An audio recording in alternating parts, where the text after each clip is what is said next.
Mislim da moram biti zadovoljan, mislim da smo odigrali jednu super kvalitetnu utakmicu sa jednim dobrim protivnikom, kao što si malo prije naglasio, koji je bio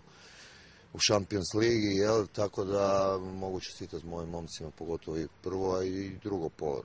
Mislim da smo imali šanse, da smo dominirali, da je već bilo puno bolji pas igra, da smo fizički dosta već puno dobri, znači ide to sve naprema bolje, sigurno još fali par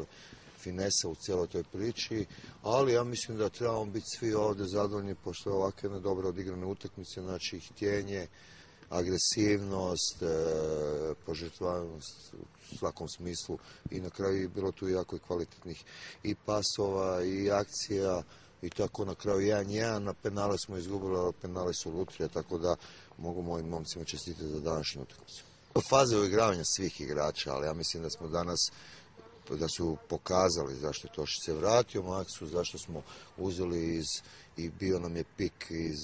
Užica, tako da sigurno da su pokazali danas jednu super kvalitetnu utakmicu, su odigrali oba dvojica. Mogu biti zadovoljan sa svima, znači neću izdvajati danas ni jednog igrača, bilo tu stvarno i borbenošće, ali najvažnije što ja hoću, bilo je puno pas igre, stvarno smo dolazili kroz akciju u šansi, imali smo još 1, 2 do 3 baš prave šanse, gdje smo nam fala ta mala završnica i taj pas igra,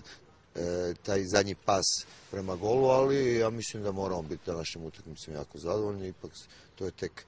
drugi dan smo ovdje u Antaliji, tako da ja mislim da će to i sve puno bolje još.